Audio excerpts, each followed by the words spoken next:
are back here. The Twitch Rivals Chess Showdown continues. Danny Wrench here alongside my amazing co-host, Hikaru Nakamura, who's a super chess grandmaster, Alexander Botez, a super chess streamer. They both are. But, guy, this has been, can it get more dramatic here in round 3?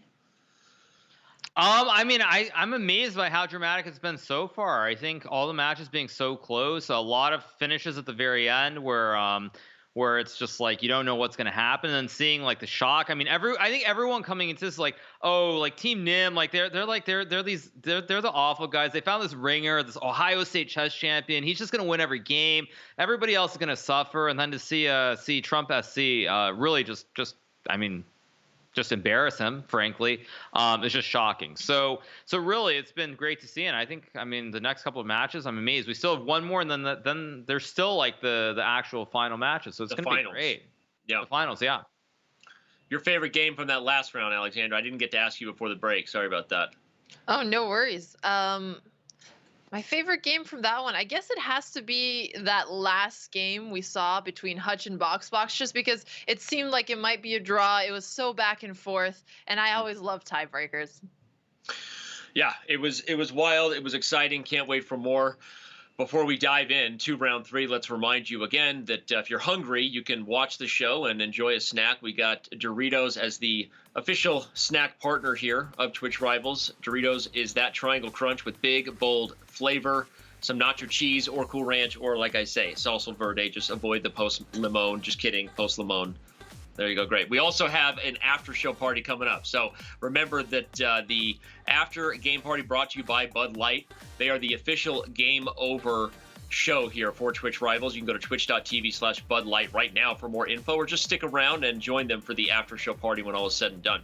Before we get into round 3 and see who's going to be the leading team, we also have to say that the U.S. Army is another one of our sponsors. You can join the millions of people who have become experts in their fields. What's your warrior? Join the U.S. Army, because the U.S. Army also brings us our team play of the week here on Twitch Rivals. And so we're going to actually take a listen in to an exciting moment that happened from earlier in the day and see exactly what was the U.S. Army team play of the week.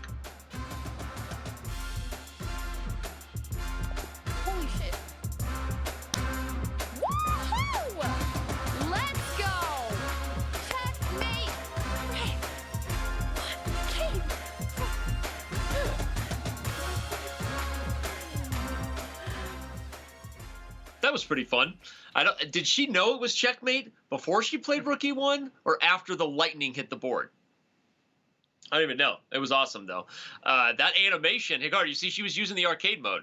Yeah, I think everybody picked that up from Boxbox. Yeah. He was the first one to really showcase it. I think everyone after that was like really cool, nice to have. I would try to use it too, except that in competitive, when every second counts, it can affect your results. And if I lose every game, I would probably be slamming my desk and be very unhappy. So as much as I like arcade animation, everyone else can do it, but I unfortunately can't enjoy the pleasure of having it.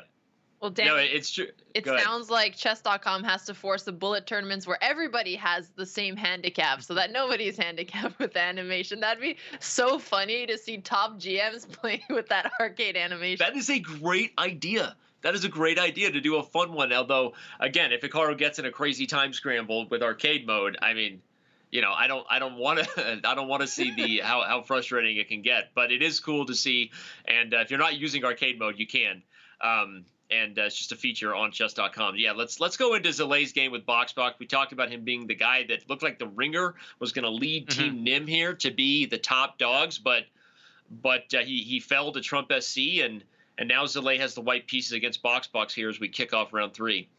Although it looks like Boxbox just made a huge mistake. We're going to get into the game right now. He just played the move knight e4, unfortunately, Hikaru, and just forgot that this knight was going to capture.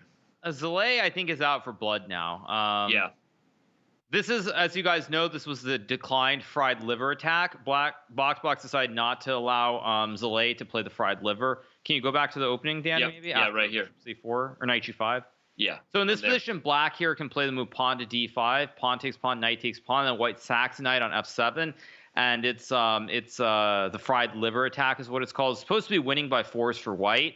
But it's very complicated. So that's what Zalay was going for. Box declined it. He didn't want to go into the fried liver, so he played knight to a5 here. And then after bishop b5 c6, pawn takes. It's declined fried liver, and it's very complicated. White's up one pawn here, but there's a lot of compensation for black. And so unfortunately, after pawn to c3, Box blunders with knight to e4 here. Yeah. After like you said, he declined the fried liver. He defended well, and black is in a great position with compensation, but tries to go fried liver himself. Never go full fried liver, Alexandra. Never. Yeah, but I'm a bit surprised because we've seen more blunders than average from Box today, and I thought in the Blitz match he was playing that very well. So I think he might be having an off day or something like that. Yeah, he's been making a lot of mistakes, hasn't he? It feels like he's been a little bit out of character. Yeah. I mean, he played well in the Blitz games against Hutch, but it's true that in most of the other games he's made some very uncharacteristic mistakes. So it does make sense. Yeah. Maybe feeling some pressure or something. Who knows? As the board one and the team being named after him just felt like he needed to get wins and put a little too much pressure on himself. Who knows? That, and he is also playing really tough opponents, right? I mean, that's fair. Trump SC and Hutch. Maybe you just are more likely to blunder when you're always playing somebody higher rated. He was the lowest rated in the team captain group. Yeah, I would agree. Well, as we said, round 3 is underway. We've got the matchups right there to the left of your board. Trump SC's taking on Team Hutch. We got Team Box and Team Nim, so that's what we got in store here. Don't go anywhere. After this, we have the finals and the consolation match, so all 4 teams will still be playing in our final set of games. So, speaking of that, we've got a game that's going to continue here. I'm kind of spying some of those we could get to. We haven't checked on Ludwig in a while or Papa Platt, so maybe we'll ask. I was going to add one thing though, Danny, just in general with team events. I will say though, it really cuts both ways when you play in team events. Obviously, as a professional, it's a little bit different. But I've always felt that when you play in a team event, it's either a lot more pressure or you feel much more inspired and much more motivated. And like for me, I think when I have the opportunity to play in events like the Chess Olympiad, which is the Chess Olympics, anytime you do have the opportunity to represent your country, represent the flag, for me, I've always found it to be a very motivational experience, something where like you really feel the pride and you want to do your best. So I think it cuts both ways. Yeah, no, it's totally fair. And you've played in a lot of high-level team events. Yeah, and well, either way, maybe what Alexander you said, right? He's going up against tough people, and even though the tough opponent doesn't force you to blunder, just the fact that they put you maybe in tougher spots reveals some things. So we'll see if Box can hold on in this one, though. We're gonna head over to the Fuseli game with Nim here in just a second. They have just gotten underway, and we're gonna go check them out. Nim is playing the white pieces against Fuseli, and we've had a pretty basic queen's pawn game. We'll get that board up here in just a second. There we go. Right, and we are going to see a similar opening from Fuseli. So she continues to play these structures with what I think Hikaru coined the bishop hat when you put the bishop on d6 at some point, what we would know in the classical chess world as the Slav defense here. But I think it's really helpful for beginners to try to stick to similar openings just to make sure that the principles are really cementing in. Mm-hmm. Hey, Carlo, is this an opening you worked on with Fuseli here? I definitely did not show her the Slav opening. I mean, I think if anyone showed her this, it probably would have been Robert Hess, is my guess.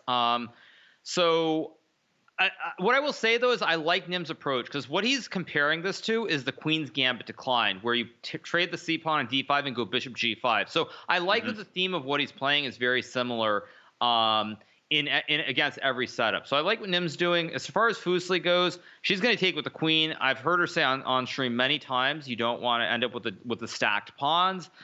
So she's not going to take with the pawn here. She's going to take with the queen, and then she's going to move her bishop to b4, I would say, with like 90% certainty. We've got both Fuseli and Nim on camera here. Nice to see their faces. As we said, they're two very familiar faces to those who follow the chess.com pogchamps, and of course probably follow their channels. They have huge followings themselves, but kind of fun to see them both on camera here. Again, she did take with the queen, Hikaru. You were right, and now she completes the bishop hat. Alexandra, you were also right, and just another solid, good opening for Fuseli. Yep. Yeah. She always seems to play the opening pretty well. It's in the middle game that she seems to tunnel. She just sort of loses the thread if there's no straightforward idea. Right. That's her biggest issue. Yeah. And I guess now we'll see. Nim finished most of his basic development. He can try to bring the rooks to the open file. A3 to make sure that the knight doesn't go to b4. Maybe try to go for e4 at some point if he wants, or for b4. So we'll see what side he prefers to pawn break on. Hikaru, what do you think would be the best plan for him? For what you mean, for Nim? Yeah, for Nim. Yeah, I think the best plan is to go rook c1 and eventually play for pawn to e4. Whoever gets to break in the center of the board with the pawn push on e4, e5 will be doing very well because they'll be able to activate their, like, white's knight can jump to e4 or black's bishop can jump to g4 based on who can push the pawn in the center. Mm-hmm. So I think I would prefer to be, if I was playing, I don't know what color I'd prefer. Probably in a blitz game I'd prefer to be white. In a regular game I'd much prefer to be black. Why is that? Is it just because the plans for white are easier? So you like them in blitz? So in a blitz game, you just play more on intuition and feel. You just go for it very quickly. And so I think with knights, when you have knights, it's much easier to play with them in a quick game. Whereas bishops, it's like that piece that, like a sniper, use it from distance, and it's very good for the long term. And so in a slower game, you can sort of formulate better plans with the bishop pair. Whereas in a quick game, the ponies, as you like to call them, Danny, are really. I love that pony. Unfortunately for Fuseli, she forgot about the pony on c3 because e5, while it's a good plan, and Hikaru and Alexandra were both talking about the breakthroughs, the reason they shouldn't have happened right away is because of the looseness of the center. And indeed, right on cue, Nim finds it. Alexandra, he's up a pawn. Right, and that is something I think is very instructive because in the opening, you always know that at some point you're going to want to go for a pawn break, but it's always a question of have you prepared enough? And as soon as you push one pawn, that usually also creates another type of weakness on the squares it was previously defending. Unfortunately, in this position, it was previously defending another pawn. So that's a tough start for Fuseli, but what I would like to see from her this game is no unsound sacrifices, because we saw those in the first two matches, and that would already be a big improvement. Yeah. She plays queen e6. Obviously, she recognizes the queen was under fire. We see her on camera. She was kind of smiling there. I think she kind of recognized. Now, e5. the real question is, will Nim see pawn takes pawn, queen takes knight, and then bishop h7 create a fossil on the queen on d5? I'm going to show it. This is Hikaru's tactic here. You sacrifice the bishop to unleash the queen. Very common tactic to familiarize yourself with. Discovered attack, and white would win the queen. So if Nim sees that, proper terms. We're not in the chess world with like 50-year-old Russian dudes. It's called the fossil. The fossil, okay. And why is it called the fossil? Because XUC termed it. Oh, okay. I just didn't know. Well, like I'm asking because some of the terms that he. Hikaru, some of the terms he did, like after he did it, you're like, oh my God, that does look like a wooden shield, or that does look like this, right? The fossil, I was like, why is it called the fossil? But okay.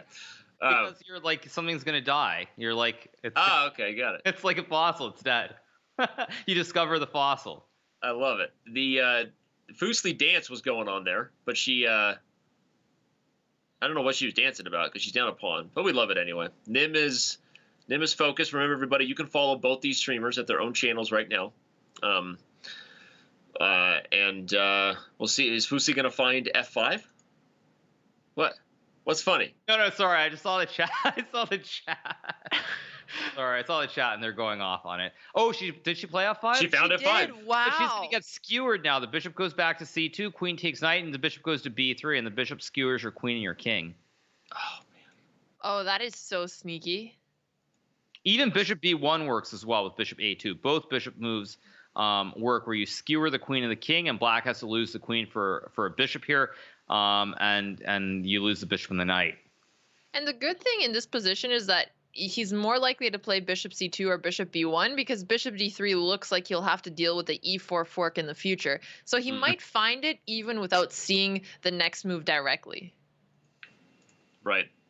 Well, I mean, and unless he panics. Oh, sorry, no, that's not a skewer. That's a pin. Oh my gosh, now my mind is melting. Oh no. Sorry, that's not we've given everything so many names. No one holds it against you.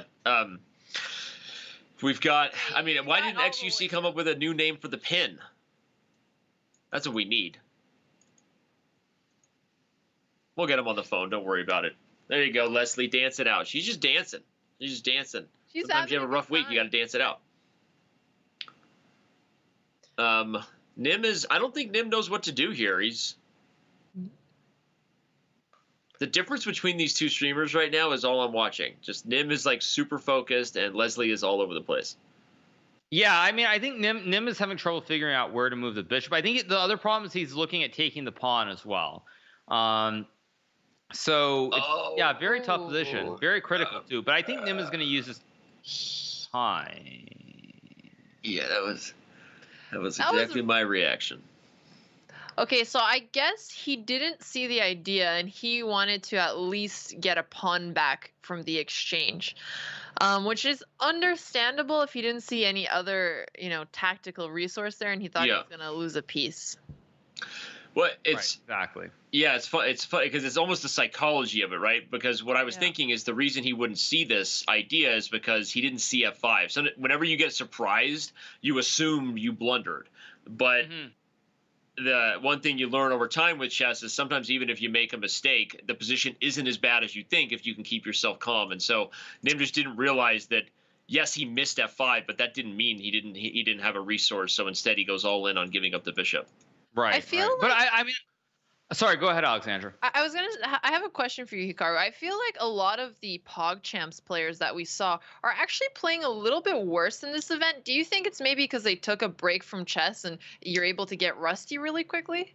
Yeah, I was going to add, I think that's a big part of it. I was having that exact same thought because when I saw Nim playing pogchamps, literally he played about as well as he could have, and I've seen him make a couple blunders, not just in this game, that feel very uncharacteristic. So I think in his case, it's two things. First of all, it's like way later than he usually streams. Like normally he stops streaming, I want to feel like around like 10 o'clock Central European time, and it's like already almost 1:30. So I think that's playing a role. But then secondarily, I think it's just like you get rusty because you're not so familiar. So you put in all this work, and it's just like right there. It's like the test. You're preparing. It's all fresh, and then like two or 3 weeks later, when you haven't looked at any of the material, obviously you're going to perform at a lower level. So I think it's mainly the fact that most of these players have taken a break. And they're just a little bit rusty, not as fresh, and it makes sense. It does. It's very tough. Well, and Alexandra asked the question, and I thought your first answer, Hikaru, was very. Sometimes we forget globally, right? That the internet brings us all together. The technology helps, but also sometimes you forget that. Hey, it's only 5 p.m. for a guy like me on the West Coast. It's almost 2 a.m. for Nim, right? That's a tough chess event to play in, right? But Danny, I mean, you first of all, you're a father. You have like 4 kids, so Dude, I go to bed at 9 p.m. I go to bed at 9. Right. So that's the first thing. Secondarily, I know that most streamers they're supposed to be night owls, is my understanding. I don't know any streamers who get up and stream at like 6 a.m. their time. So because streamers are supposed to be night owls, like I would expect them to be like ready for these late night grinds. Right. High expectation Harry over here. Yes. Oh, I guess I could have used Hikaru. That also started with an H.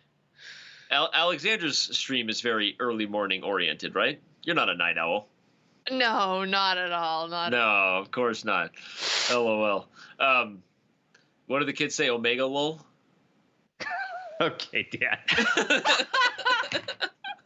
Oh, man. Hashtag awkward. That sounds so awkward when you say that. I know. I'm so awkward. What is wrong with me? I'm trying here. I'm trying my best. Okay, well, B5 has been played. Nim is getting aggressive despite being down the piece. Okay,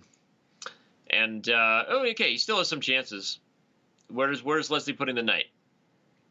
I don't have a good guess. What do you think, Alexandra?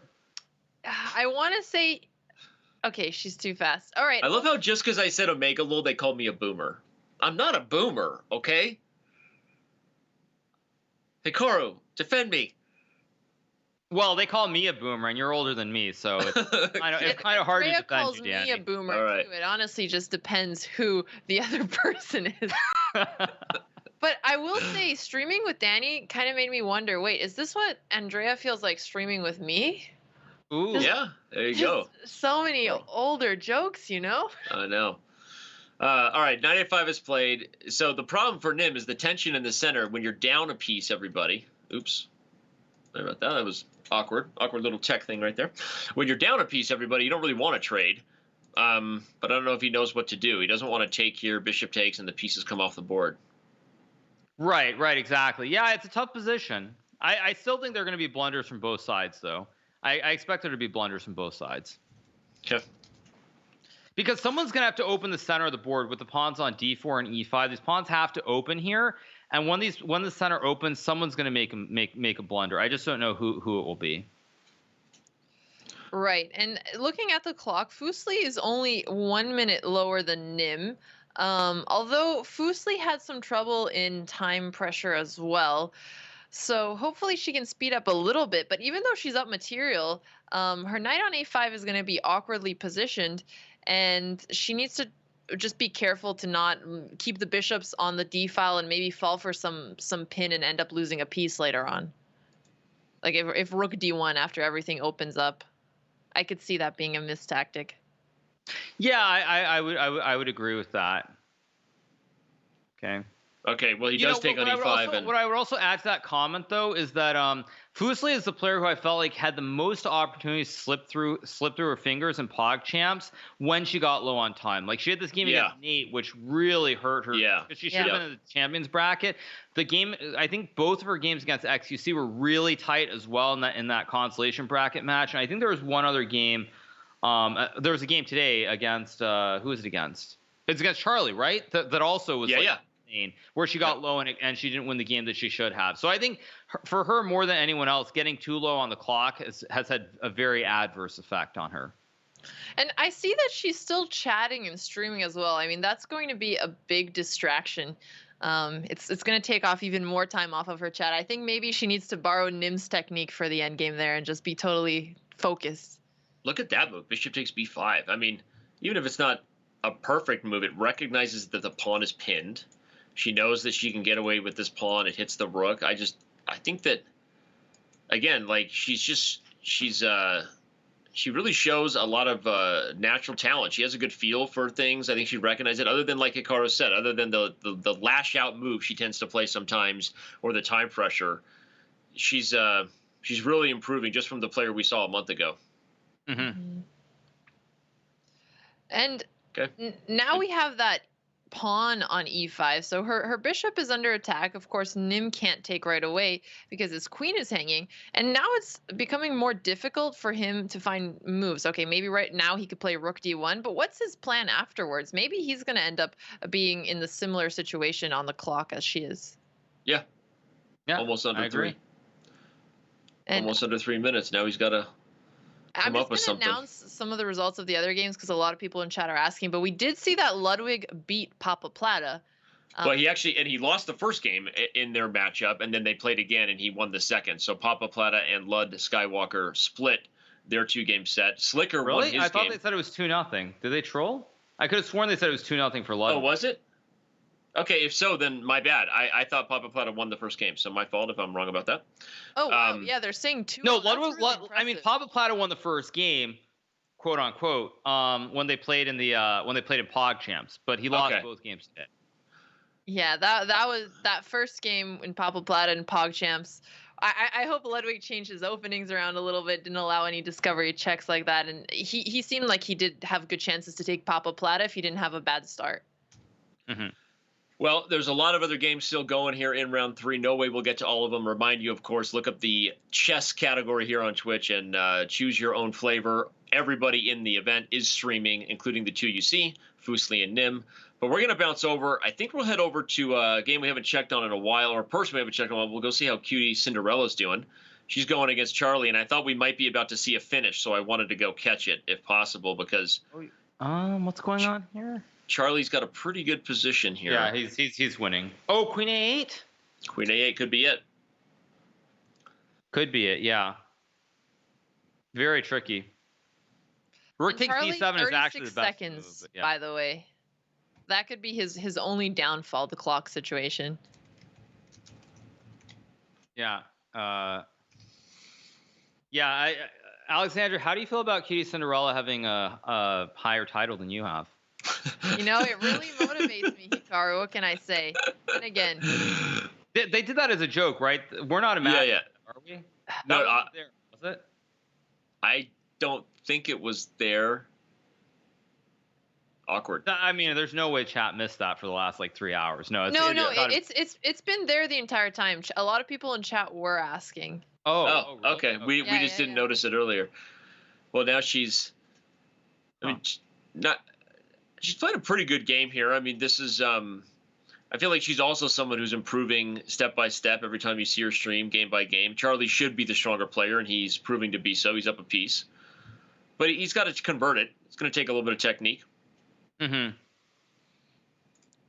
Yeah, I mean Charlie, but even Charlie, even Charlie, when I saw him like doing those lessons, he was really playing very well, he wasn't making that many mistakes, and even Charlie's made more mistakes than usual today. So I really do think there's something to be said for basically when you take a long break and you come back, that it's not quite the same. It just really is. Yeah. I'd like to see Cutie play Queen E5 here. I think it's really hard back to rank. see. Come on, get the back ranker. Do it. Yeah, it's just the only thing she can go for here. And it's a dual purpose move, Alexander. You're right. It defends. Oh, she found it. God. There you go. Oh yeah, come on. Oh, One time that's I want to so see. I impressive. want to see this. One time. She defends G7 and threatens E1. It was a dual purpose move, not just a cheap trick. We'll see if Charlie misses it. 6 seconds. Oh, he missed it. Check. Oh, it's check. Oh my gosh. Classic false alarm Dan. False alarm Dan. That was my nickname in high school. Oh my god. Oh. No, not a false alarm Dan. Ah! Oh, she won on time. He missed it. Wait, what just happened? Wait, what? Dude, Charlie he just lost on time. What in the world was that finish? Holy crap. We thought that he had missed mate. Then she gives up the queen and he loses on time before he can take it. Good talk, everybody. Oh, I don't know man. That's brutal. I guess she's earning that WGM title. What can we say? That was crazy. That was absolutely crazy. Cutie Cinderella gets, I don't know if that's her first win. Wait a second. As What? Ludwig's roommate and Ludwig, who lost to Charlie in the consolation bracket for PogChamps, she's going to have some bragging rights as the best chess player in their household. Not precisely, but that's gonna go over super well. I was gonna say that sounds like let's just hope that they're streaming whenever that conversation goes down, because that's gonna be the fun stuff. Wow, that was crazy. We're over checking out Xena's game here versus Slicker. Slicker won the first game in their matchup here in round 3 for those who missed it. But right now, Xena's okay, she doesn't miss bishop b4 check. It almost would have won the rook. She's up a whole rook here. Yeah, she's. But isn't she like 500 points lower rated than Slicker? Yep. Yeah. And Slicker killed her in the first game. Again, I just saw the final position. Slicker's It was a crush. having a bad day too. I mean, we're just seeing a lot of people I having think off everybody days. is. Yeah. Well, it's weird, right? Because by the end of PogChamps, remember, they were probably C3. Ay. Stay. Take it. Oh, she did it. No, he did it. He's going to be all the way back in the game. He's going to win the rook. Well, oh my God. We didn't just lose a rook. We also lost Hikaru to that one. Yeah. Hikaru needs a break, everybody. That's all right. That was crazy. That was crazy. I feel like it's so tough though. Has she won a game yet? I don't. None that we've seen. Because again, she's the lowest rated in the tournament, and here she really had an advantage. I mean, she still has chances, but she has some of the straightforward attacks. Yeah. No, she hasn't won a game yet, and this was her chance, Alexandra, before C3, right? This is a tough one. She tries to block the check, but doesn't think of her opponent's next move and just gives up the rook on A1. What's funny is she still has some chances to win. Slicker should take on D4 here, and then he'll be doing great. But if he doesn't, White still has some chances. Also, Fusli beat Nim. Really? Yeah. Okay, well, but she was winning, wasn't yeah, she? she was winning that game. Yeah. I mean, she was winning. Yeah. That's true. But it seemed like it could have gone either way in that open. True. Yeah. 'Cause- Well, now they've already 'cause- started their. Yeah, ahead. I mean, she was up like a knight for a pawn, but I thought he had chances. So congratulations, she finished it through. Yep. Still a lot of games going here in round 2. Box Killer taking on E-Rob. You've got Firebat Chess taking on Nate Hill. Just shouting out some names in case you want to look them up in the chess category and go watch their streams, or you can stay here watching this with us and go to chess.com and just follow the games directly at chess.com. So, all right. Slicker wins the pawn on d4. This one has completely turned around from where we first came to it. And Oh, Charlie just is he playing the second game Charlie has. against Cutie? I don't Yes. see it started yet. Oh, it is. Yes, he is. Yeah. So is he angry? I heard he's angry and he's winning. That's what chat said. So he's paying a little more attention here. He keeps getting himself under time pressure. He just lost on time in a completely winning position. Yeah, his chat is just spamming Charlie's rage, mad mode activated. Yeah. Oh man. Well, if Cutie somehow wins, Oh! again, back rake. What Let's see if she sees it. Let's go, Back Ice rake. Skater, one time. She sees it. Rook H8. Here we go. Flicker. Oh no.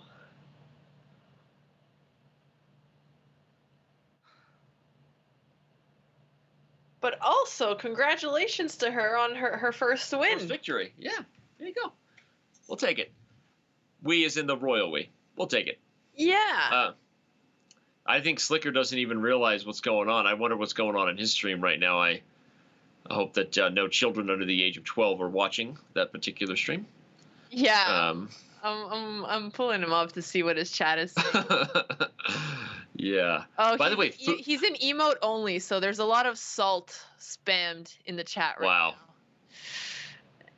I know And we just lol. spent a lot of time on Fusli, guys, but like her game right now against Nim, she's opened the H file. I feel like she's an opening queen. She's always in good positions. I don't have these good openings, and Hikaru tells me that all the time. I got bad open. I need to take opening lessons from Fusli. This is true. Isn't Oh an man, opening lesson from Fusli indirectly a lesson from Hikaru too? So it can be. You know Yeah, what? I mean, she's yeah. We're gonna head back over to Fusli's game. I kind of want to see whether Slicker's gonna play Rook D8 or resign. I just want to see the mate. But okay, should we'll let it play be. because- He's gonna not move. I think he's gonna run it down. He's gonna run Oh, it down. really? He's gonna run Okay. down the clock. Well, we're gonna head back over to Fusli and Nim. Maybe we'll get them on camera again. It was fun seeing their faces, but Fusli has a good opening yet Very good. again, Yeah. and okay. Yeah, this is it looks like what you would get out of a London where your opponent takes your bishop on g3 earlier than they should. Excited to get that bishop pair, which Nim doesn't even have here. Because he traded his bishop for it instead of the knight. But the problem with doing that is then you're opening up the H file to where you usually want to castle your king. So this is really risky, and it's usually not considered good for black. but it's. Sorry, go ahead, Danny.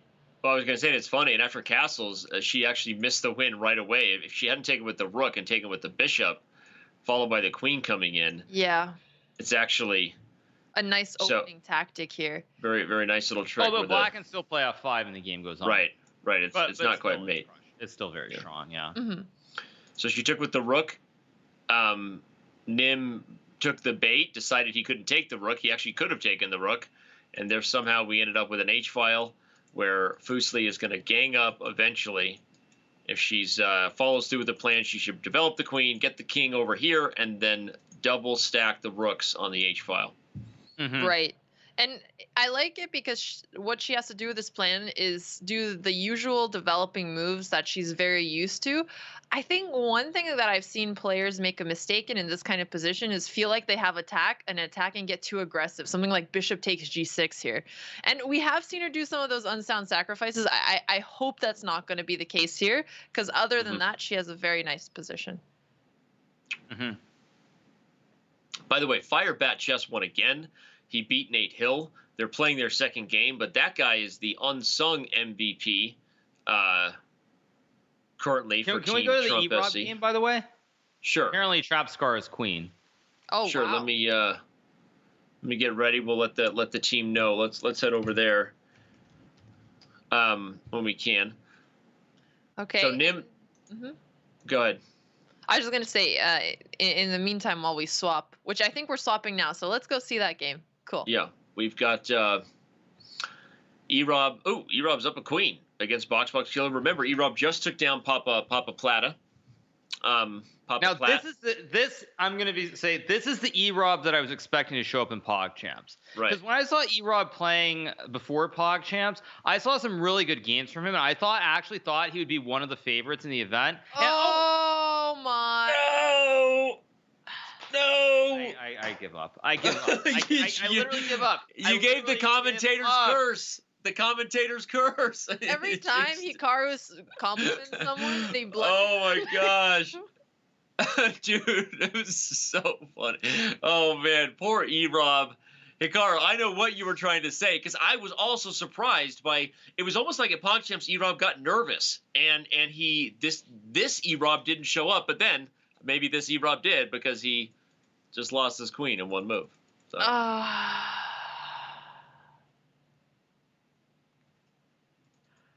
I mean, literally, oh my gosh, I give up. And I can't believe he almost tried to come back here. If Scar would have taken the pawn on g5, a last trick, he could at least get a rook back. But no luck today. I mean, he did win a game earlier, to be fair. But yeah, he beat Papa Platt. Yeah. True. Sorry. Yeah, and he did beat Papa Platt. I just meant for the commentator's curse, but for W-Rob, that's different. Yeah. Well, it is tough, and I did get the same feeling, Hikaru. I don't know the players as well as you did. You did a good job working with so many of them, but I thought E-Rob was better than the results were in PogChamps too. Although unfortunately, it looks like he gets nervous or he loses his focus, like you said. Just in moments like that, it cost him the whole game. Right. Yeah, very unfortunate. 'Cause, I mean, this would have been a huge win for him if he had beaten Skara. Yeah. All right. Well, this one's going to end. We're assuming in checkmate, not stalemate. I'll let you guys tell me where you want to go. We've got so many interesting games. Nate Hill, Firebat Chess. We can go back to Cutie and Charlie. Let's go to Cutie and Charlie. Okay, we'll go to Cutie and Charlie. So we'll start getting that kind of prepped up. Cutie and Charlie next. And I love that Charlie's chat just keeps asking, who is this WGM? I think the title is maybe intimidating them a little bit. Well, he should be bouncing back after losing that one on time and apparently getting angry, according to his chat. From the quick thing I'm spying, he looks to be in a pretty good position as black, but we'll go over in a minute. I'm assuming Box Killer is going to do the job and not mess it up, so we're going to leave them behind and move over to Cutie's game with Charlie. Well, this does Charlie look like it's his game. Charlie is Charlie's going to town in this one. Yeah. There's no way he's going to flag this one. He's totally winning. I mean, he was totally winning in the first game, too. He just didn't manage his time properly. And Cutie's giving him one more gift, that rook on g1. Okay. I just hope that somehow Ludwig and Cutie are streaming when that conversation comes up over the fact that she beat Charlie and Ludwig could not. So, all right. But Ludwig did beat him in one of the games in the tiebreak, so they actually had the same result in the first head-to-head. Okay, yeah. But in the end, you know what? I hope she twists it and makes it fun, because why not? Yeah. And actually, they do really clickbaity titles, so I can see Cutie making one, How I Became Better Than Ludwig at Chess, and just showing that game. I would like to see it. Sorry, well, Charlie's going to get a new lady. He's pushing the G-pawn and also simultaneously threatening multiple mates in a few. Rook check and the other rook. It should be checkmate here very soon, and Cutie might have to lose that woman's Grandmaster title after that. No. But no, it's deserved. It's an honorary title. All All right, where do we want to go, guys? Firebat and Nate Hill are involved in a spicy Danny, one. can I get an honorary title too? Like I'm not even so picky. Maybe like I am. I'll take it. I'll take it. It's kind of against site policy to lie about titles like that, Alexandra. So sorry. Yeah. It's not like we're broadcasting any of those. Okay. Yeah. All right. I've been biased to Fuseli's game because it was such a good opening, and it looks very close to like she's about to double stack on the H file and maybe get a mating attack against Nim. So we can go to Nate Hill and Firebat or check in with Fuseli and Nim one more time. Let's go to Firebat. Isn't Firebat undefeated so far as well? Yeah, and he's about to win again. Dude is unreal. Firebat has actually, yeah, so Firebat is undefeated. Is anybody else undefeated so far? Not that we know of. I'm just going through the game. He's just starts out with kind of an awkward opening, but then he just plays good moves, just blows open the board. Wow. Brutal. Firebat's going to have to be stopped by one of the board ones eventually, but he's doing his job as a board four-team Trump SC. Right, exactly. Yeah, this is just very, very good chess from Firebat. Move the rook, and then you bring the queen to h4. Yeah, just move the rook and then flame him on h4. Exactly. Yep. Wow. Cutie hasn't been mated yet. Charlie is clearly trying to prove points to his chat. Oh, right as I say that. Right as I say that, he just played a checkmate over there. So we only have 2 games left here in round 3. We have Nate Hill taking on Firebat chess in front of you, and Fuseli and Nim, which we will likely get back to because I think Firebat is about to deliver the goods on h4. Mm-hmm. So it looks like Trump SC team is definitely going to go in the championship bracket, but it is pretty close between Hutch and Nim, it seems like, for rank number 2. Right, because right now they're both on the same score, it looks like, right? Yeah. So, yeah, it's going to be very, very tight, actually. Yeah, it's going to be really, really tight. So Hutch is winning right now, right? So Team Hutch is winning. And Nim 1-1, and Nim is currently losing. So who's on? Is Team Nim? Wait, how many checkmates is Firebat gonna get? He's not just winning games. He's crushing people. And Firebat, we've just been confirmed with our league ops here. Yes, he is the only undefeated player. Zalay is the next closest with only 1 loss. So no.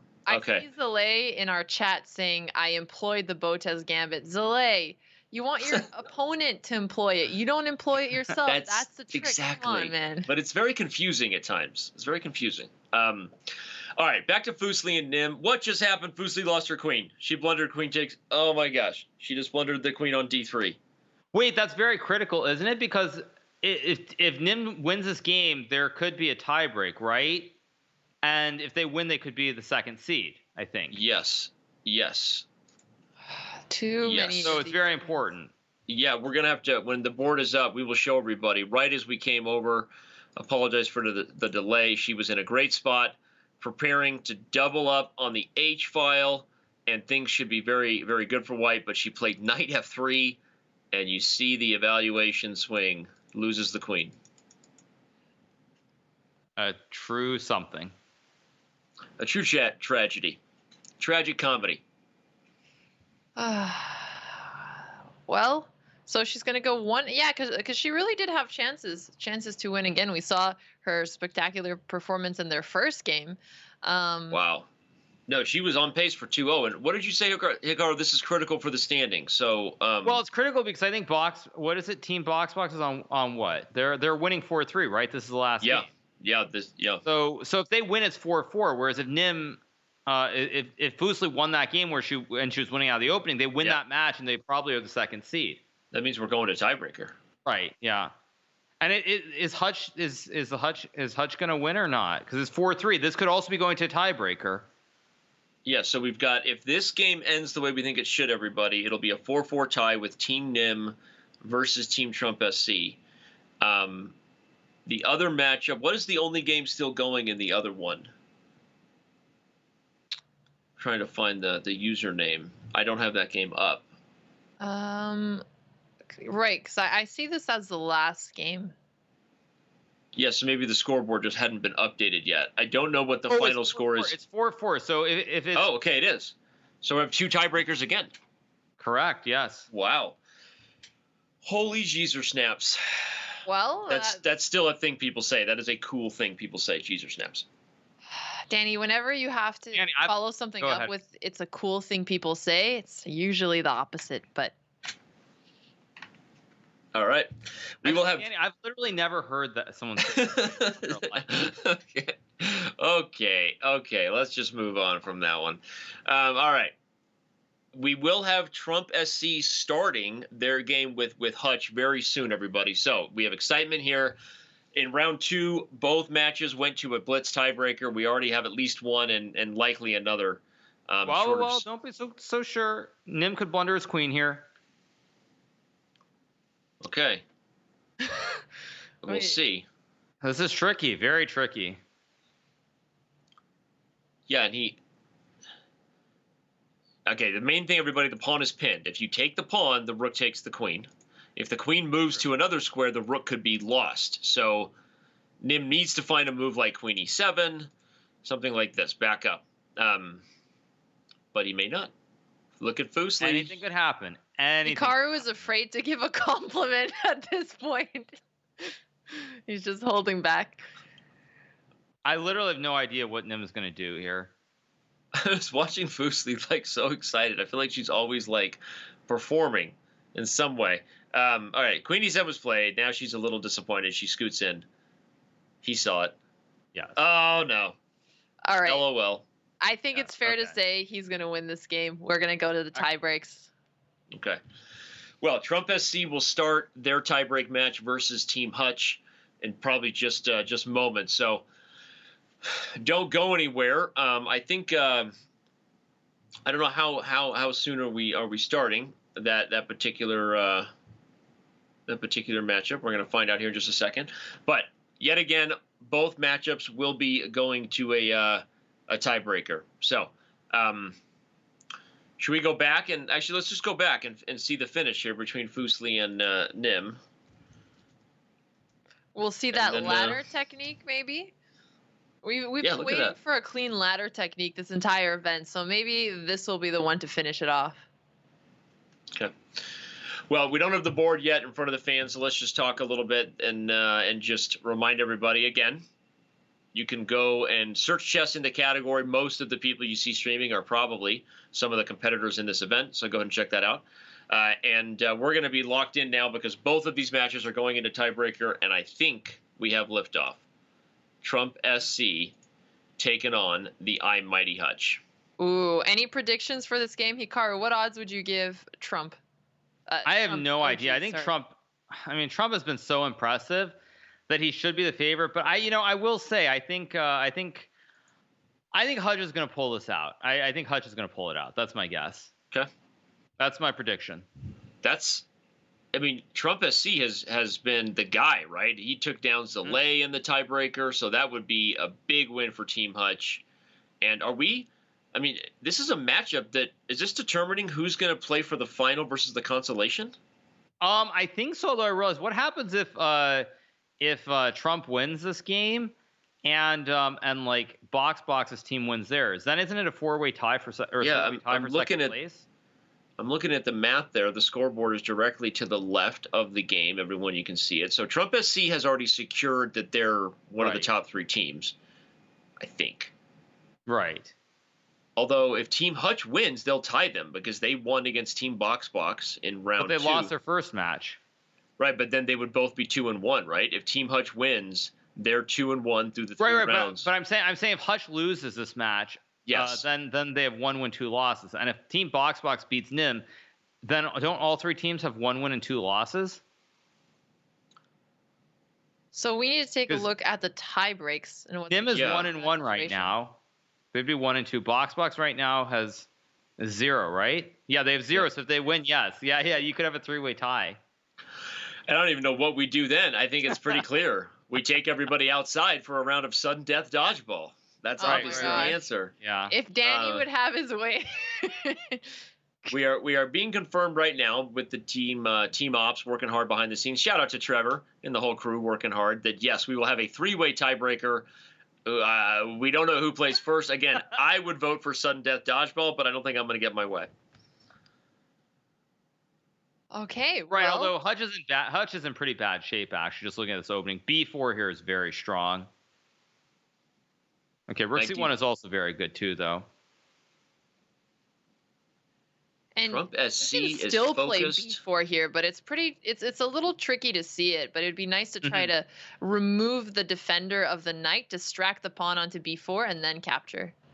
Right, exactly. Yeah, I mean, if he doesn't see that, then I think Black is doing pretty well, objectively. Look at his eyes darting. Trump SC. Just super. And this is a mistake. Laser This is focus. the first clear mistake I think we've seen from him. Yeah, taken with the bishop. You mean? Yeah. Yeah. Ooh, Rook and that's not a. C2. It's not a great- great move, but at least it seems like his plan is to double up on the C file, which is, traditionally okay, although you'd prefer to have your rook on C1 rather than your queen, because now when the rook comes to C8, if there's ever any trades, Hutch recaptures back with his rook, and he's going to push the queen off of the open file. Yeah. Mhm.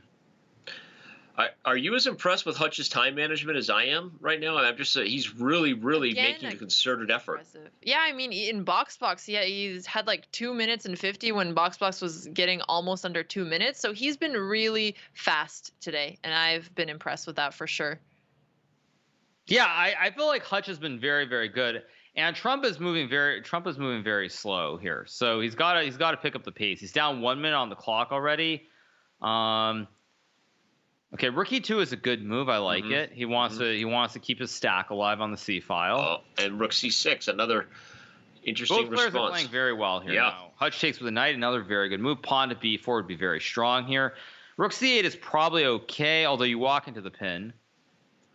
B4 would be a great move by Hikaru when it threatens B3, which is a fork. Okay, he backs up. Hutch is looking to exchange pieces. Mm-hmm. And Black is still a little better in that endgame. Yeah, very, very tough position for both players. Yeah, I don't know what to make of this. I think either player could win here. 56 seconds, though. How much of a disadvantage do you think that is versus 212? I think it's a big disadvantage. I would say it's a big disadvantage because Like, what point value would you give that time disadvantage? Probably, I would say it's worth about 3/4 of a pawn. 3/4 of a pawn. Yeah, so like 0.75 out of 1. Got it. A5, a good move, by the way. If the pawns are traded, watch out for things like bishop F8. A3 becomes weak, and Hutch has a small advantage of the bishop pair in the long run here. Oh, but he takes with a knight. He's supposed to take with a queen. Yeah, that would have been a direct But attack. he's still up so much time here. Yeah. That I really like his position here. Yeah, and just seeing him, he's just confident. We know that he wanted to work on his time management. It was as you said, it was maybe why he lost the championship to Void Boy, right? Oh, it definitely is why he lost. Yeah. Void Boy, 100%. So Hutch is plays Queen A5. Very nice. Yeah. Move. Concerted effort, hitting A3. If the queen comes to C5, then he'll have bishop F8 or bishop F8 even now if possible. Mm-hmm. Although watch out for D4, I guess. I think he's going to play bishop A6 and B4. That's my guess. Although maybe that's Oh, nice. Oh. That's a good plan. You're like the chess whisperer. You just like you're like whispering sweet nothing chess moves. Yep. And the thing is, it doesn't seem like Trump has a plan here. He's just kind of shuffling his pieces back and forth. Hutch didn't see the idea, right? Oh, he played the idea, but he did it one move too late. Yeah, Okay. but he's still in a good shape. He can take. He should move the C4. queen with the idea of playing bishop takes C4, queen C4, and D3. But that's a little bit dank. So now that he's up on time, then maybe he almost plays too fast. Probably should have slowed down at that critical moment. Let's make sure he doesn't drop his bishop here. There we go. Bishop E3. Okay. And now with the queens off the board, he feels like he's less likely to blunder given his 10-second almost time situation. Yeah, but it's still very hard to play this. I mean, 2 bishops or knight B4 here. Okay, goes F5, which I like as well. Yeah, I mean, I think Hutch is still very likely to win this game based on the time. Remember, everybody, right after this game, we have another tiebreaker, so don't go anywhere. Oh, Team no, Nim 2 and- seconds, Danny. Gotta move. No. 1 second. Gotta move. Oh.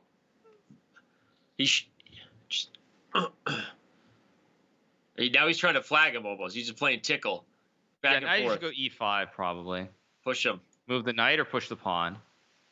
Oh, but Trump sees it. Yeah, I don't like what Hutch is doing at all here. Yeah, he's playing too knight! fast. He blundered Oh, the he blundered the knight. Oh. He blundered the knight. It seems like he had Now he's pre-moved got that. it. It's still not clear. King d7. It's still a game. But bishop d5. Okay. Blundered the bishop. And now Hutch. Nope. What just happened? F4. F4. Oh my god! He just checkmated himself. Oh my god! Holy crap! Oh my god! Poor Hutch!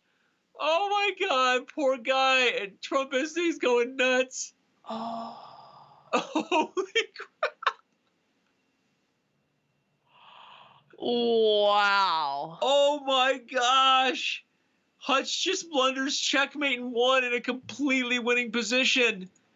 Any other move, take the bishop, play f4 yourself, but he traps his king and gets checkmated. It hurts. It hurts because I've had it happen to me. It hurts so bad. Oh no. My voice is cracking. And in such an important game as well, and we. Hikaru, you're speechless. Hutch turns off his camera there. He's like, I can't even bleep and believe it. Oh my gosh. It hurts. Wow. Brutal, brutal. Oh man, that is. You called it, Hikaru. Again, you're like it's not over because the king's getting active, and Hutch played super well. It should have been over again. Anything, take the bishop. Yeah. Play f4. Oh, that's so unfortunate for Hutch. Oh man, I feel so bad for him because like he had the chance. I think if they win, they probably would have made it into the championship bracket. Yeah, they would have been in the final. Yeah. Oh, that's so rough. And he played super well in all the Bliss games that we covered. This was one of those just super awkward checkmates he'll never forget. Yeah, I mean, totally. Oh, that's so unfortunate. Yeah.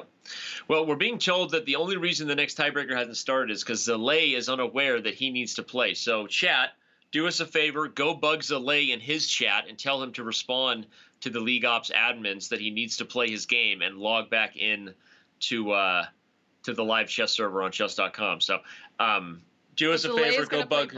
Box next. What? Zalay is going to be playing Box in the final. Yes. Oh man, I mean, that's just so unfortunate. So unfortunate. You know, it happens to everyone occasionally, but I think it feels even worse when it's in a team event. Mm-hmm. Yep. Hikaru, from your experience in the Olympiad, did you ever have a moment where you ended up choking a game that let your team down?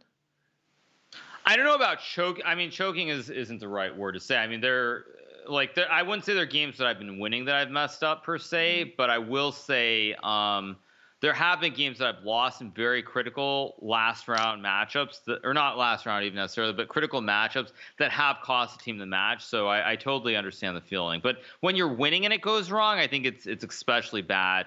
Right. It just feels really, really awful because you had it right there. So yeah, it's tough. Those are the games that as we've all had them, you've had games that like you literally lose sleep over because it's almost easier sometimes to just get crushed, right? It's harder. Right, yeah. If you just get crushed, it's all good. Yeah, totally. Yeah. Yeah. Well, the game is officially started, so we'll be back to the next one. But our heart goes out to Hutch. Obviously, his team will still have some bucks to play for in the consolation bracket, which is most likely where they're headed. I think we don't know all the tiebreaks yet, but either way, we're back at it here, team. We've got Zalay versus Box. This is the second tiebreaker of round 3, and here goes Zalay. Right? Same opening. Yeah. Yes. Yep. So Hikaru, you had some comments on Box's opening in PogChamps. Do you think playing D6 has been an improvement to his G6 line? I feel like it's reasonable. I don't know if I love it. I think you're giving away too much of the center in general. When you play like this, white gets a lot of control with the knights. So I don't know why Box is doing this exactly. I think it's a bad opening choice. But yeah, I don't know. I don't like it. I just don't like it. Well, let's remind everybody that if Team Nim wins this, they go to the championship bracket. And if they lose, we have a 3-way tie. So in a way, Team Hutch, Team Box, and Team Nim. Box just blundered Yeah. again. Oh man. He's just you're right. He's just not playing his best chess today. Yeah, he's just having a tough day. Just a tough day. Because I really do think Box usually plays better than this. So when I say that, it's just because I've seen him grind and play much better games. Something just was off today. I would definitely agree with that. Yeah, it's just been a very tough day for him. Oof. Okay. But again, if Zalay wins, he puts his team into the championship. So. Okay, but Zalay's just played it really bad. When we played Bishop D5, I think if he moved the Bishop to B3 or H3, he would have been almost winning by force. Now he's still much better, but the advantage goes way down, as you can see from the valuation bar as well. Yeah, it goes way down. Because Black can even castle long here, and you're only down a pawn, and there's plenty of chess left, and he does it. Right. Oh, Bishop G5. I didn't see Bishop that. G5. Oh. Never listen to Danny. Oh no. Oh, that hurts. Feels bad, man. And there it is. Bishop G5 played. Okay. Well, if it wasn't for Bishop G5, but now, yes, now he's in a really tough spot. So, chances left for Box. You got to move the queen. You're going to lose the rook for the bishop, but it's still not over yet. Zalay will get his king safe, and then you have an uphill fight, but it's blitz. Anything can happen. Right, agreed. Yeah, certainly anything can happen here. But I feel like Zalay is based on his rating combined with the fact that it's going to be an end game. He's going to convert this, I think. Yeah, he quickly trades queens because he knows he's going to be up material with the rook. So. Yeah, so he's up an exchange and a pawn here. So he can, castle, start pushing the pawns forward, open up the position. If he has any trades, that's good as well. He's not in any trouble here either. Right. Yeah, it's just very tough for Box. I mean, I feel bad because he's just had one of those days where it feels like nothing has gone right. And I do wonder, though, playing this opening, this knight c6, knight f6, d6, what was the reasoning behind it? Because even though he's put in a lot more time in chess than most of the other streamers, I don't feel like he's been doing a lot on stream the last couple of days. So it seems a little bit odd to just suddenly change your opening before such a big event. Yeah, that's and he fair. Especially because Hikaru, sorry to add to that, because it's not like he's getting great positions with it, right? It's different when you change your opening. It's like, oh, he clearly was doing something. Look at the great positions. And so it's almost like it's a tough thing to justify to change your opening right before a big event when you're just not comfortable with it. Right, exactly, yeah. And so the knight on e3 almost looked like it was going to be trapped. I thought Zalay might try something like b3 and h3 to take away all of the knight's escape squares, but he doesn't think Box will fall for it, so he's just activating his rooks, and e5 is coming soon as well. So I think we're going to see him quickly. Yeah, I think Zalay is going to win this pretty cleanly. I just don't. I don't know. I just don't see it. And if that happens, everyone, we will have a rematch. Zalay's only loss on the day, I believe, was to Trump SC, right? Which means they'll have a chance. Team Nim will be taking on Trump SC in our final. And Zalays is going to want revenge. Yeah. I know that coming in, he definitely thought he had to have thought that he's clearly the strongest player. And so he's going to be out for blood. Yeah. So, okay, that's what's in store. We will have a likely, again, we don't want to call it yet, but we're going to have a championship match no matter what. We know that Team Trump SC is there, likely Team Nim, and the consolation battle will be between Team Box and Team Hutch. Although, I don't like this move e6, because if Black blocks with the bishop here, then Black can maybe play in the center, push the pawn to d5, put the bishop on f6, and it's a blockade. Yeah, it's still very good for White, but it's not trivial anymore after rook f8. Yeah. Yeah, he does it. Like g4, then pawn to d5 here, play in the center, build a pawn chain. Okay, this I don't love because there's rook f1, but it's reasonable. Right. Hoping for the blunder of rook f4, which would have allowed bishop g5. Pawn to d5. Pawn to d5, dude. Pawn to d5. Come on, Albert. You can do it. Oh. Okay. It's interesting, too. He's trying to undermine it, but let's see if he finds it now. Play pawn d5, and up. He has less than 30 seconds, so it seems like he doesn't have enough time to figure out. Okay, but rook f4 still could be played here. Still could be played. As a blunder? Yeah, true. That's a possible trap. Or rook d2, I guess. So he plays rook d3. Okay. 24 seconds. Oh man. Okay. The biggest issue for Zalay is obviously just optically doing it great here, but what's the move, right? I mean, if you take G6, you lose the rook, so it's kind of tricky. Okay, so you should push. I mean, pawn to d5 doesn't work here, but I understand playing it. I would just trade all the pawns on f5 and then go pawn to d5, like pawn to d5 or knight c4, one of the two. Okay. I think if even the now, clocks were even reversed, Box would have a chance, but yeah, it's a good point, Alexandra. it's much harder and it takes longer time to defend here. Bishop f6 though, and you still have b2 hanging. He can play bishop f6. Gotta move. You gotta move. Okay, that's not the worst. It is. Oh man, you lose something. Oh, it's a double attack.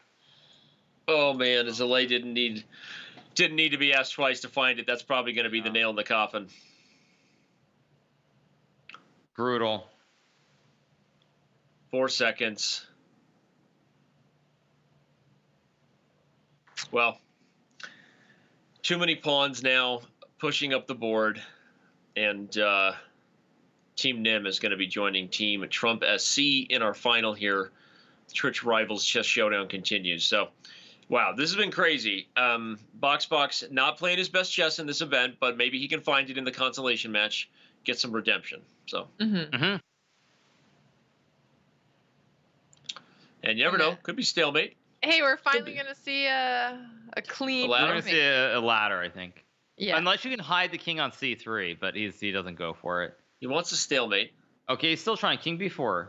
Okay. Always fun. Always fun. Zalay slowing down, making sure he doesn't blow it. Now queen a3, yeah. Oh. Okay. Okay, delaying a little bit. Yeah, queen a3 was mate. Okay. Queen a3 is mate. No, it's not. There's king c2. Oh, yeah. No, it doesn't matter, but like it's just like yeah. Okay, now you got mate. Okay, there you go.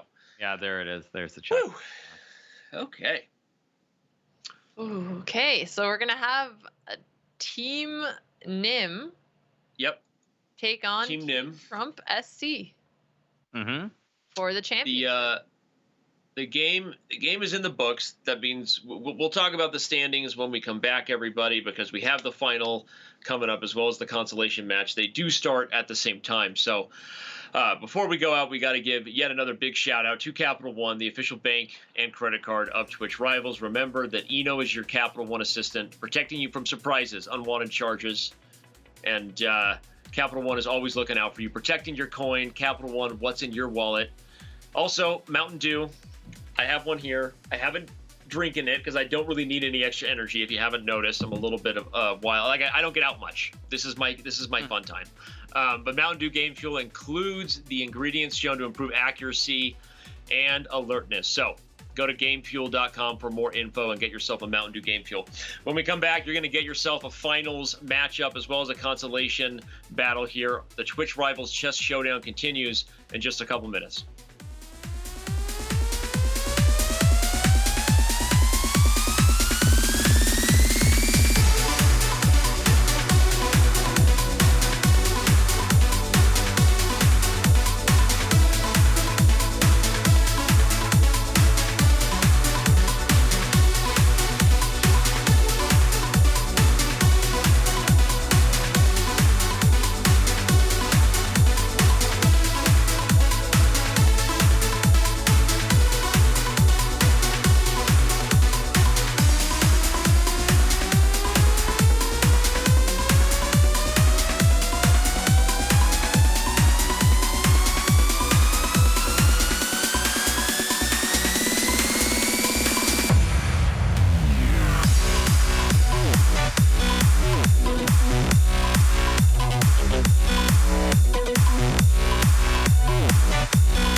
We're having a great time here with the Twitch Rivals Chess Showdown. It's a party, and some would say it's kind of like the after show party that's coming up here pretty soon, actually. Right after Twitch Rivals, don't forget that we will have the Bud Light after show party. And so with us here from the Bud Light after show party is Malik. Malik, you there?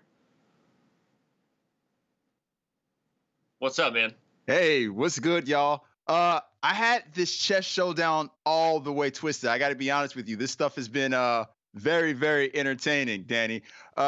This has been pretty legit, but you guys are going to want to post up here for a bit because in about an hour after the tournament's all said and done, I'm going to be hosting Game Over with Bud Light, the Twitch Rivals After Party. My homie Aaron Ashley Simon's going to be back, and we have the honor of being joined by the comedian Eric Griffin himself. That guy is super hilarious. I hope he doesn't roast me for my ginormous forehead at any point in time. Oh, and we're also going to be interviewing the Chess Showdown champion. We're going to talk some strats.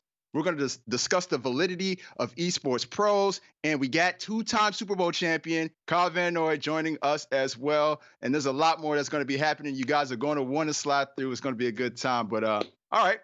Let's get this thing going, turning things back over to you, Danny. I'm ready to see the conclusion to this chess action. Awesome, man. Thank you. Thank you, Malik. Everyone, make sure you check out the Bud Light After Show with Malik and others. And speaking of others, I've got a couple of other guest hosts that have been with me here all day. Let's bring back Hikaru Nakamura and Alexander Botez on that queue as we get set for the finals and consolation matchups. Let's just break it down, right? We're going to bring up the standings here in a moment, but we got Team Nim taking on Team Trump SC. Then we've got Team Hutch taking on Team Box. Hikaru, your thoughts on the favorite in the championship matchup? I think certainly Team Nim should be the favorite based on the strength of Zalay. He's been one of the strongest players so far. Of course, Trump SC has also had a fantastic performance. But based on Zalay's history and the fact that he does have the highest rank in chess, I do think he should be able to propel Team Nim to victory. Even though Trump SC beat them in regulation, right? Yeah, that's because Zalay's is rusty. He's not going to be as rusty in the match that counts. Okay. Alexander, I'm going to let you give the preview and your thoughts on how Team Hutch matches up with Team Box, and who do you see coming out ahead of the consolation battle? Right. Well, the consolation battle has been also very close. I mean, Hutch is definitely the favorite between him and Box. But then when you look at the rest of the team, it's pretty evenly matched. So I think it's going to be very close. Yeah, I guess if I had to flip a coin, if I'm asking myself, I'd lean Hutch. He played so well. He did checkmate himself in that last game. And Box just doesn't seem to be the Albert that we know, right? So I'm going to lean Team Hutch there. But all right. Either way, the teams will have to prove to us who the best are. We've given our predictions. Can't wait to see what they bring. And speaking of teams, another shout out yet again to the Team U.S. Army. Join the millions of others becoming expert in their fields. What's your warrior? Also, snack time. I'm getting ready for like mealtime after this, but in the meantime, we got some snacks. I already opened the other one. Maybe we'll open some Cool Ranch. I have a couple of those in the meantime. Whatever your favorite flavor is of Doritos, remember that Doritos is the official snack partner here of Twitch Rivals, and it's that Triangle Crunch, big bold flavor. And lastly, we get to have our fun little segment. I can't wait to see the clip we have in store for the Game Fuel in-game boost brought to you by Mountain Dew Game Fuel. The ingredients, again, are shown to improve accuracy and alertness. Let's see exactly what our Game Fuel in-game boost was from today's show. No more mouse slips from him, and he's just up a full queen. Holy smokes.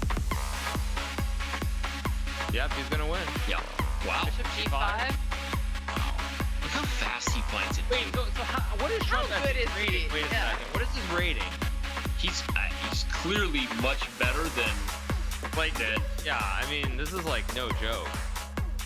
By the way, I thought for sure Hutch's game would be over first, but it looks like Trump, they're racing to mate. Hutch is about to mate. Who will mate first? Trump SC? No, Trump. Oh, Hutch mated it just in time. Oh, He's just good. Okay, so Hutch mates, Trump SC mates. Oh.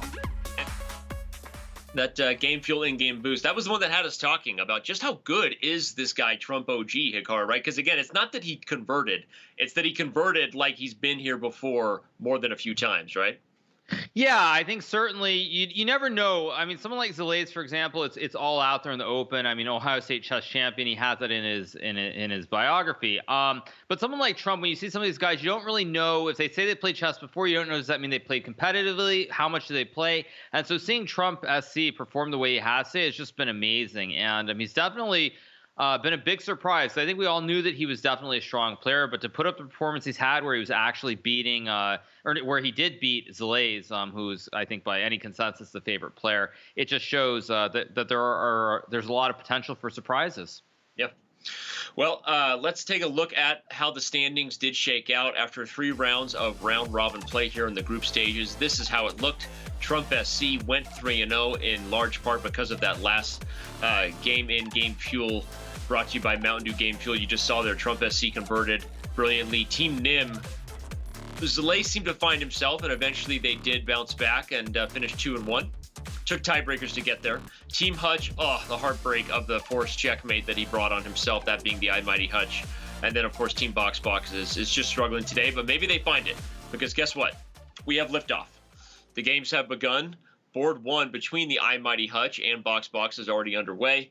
And we'll be bringing up the chess here in just a second. More Queen's Gambit play here. Miss Botez from the Almighty Hutch. You like the Queen's Gambit, right? Don't you? Yeah, I do love the Queen's Gambit, and I see that Box took on c4. So in a lot of the positions we've seen from Hutch today, he decided to keep the position a little bit more closed. So now we're going to see him mix it up a bit. And I know that the game isn't pulled up yet.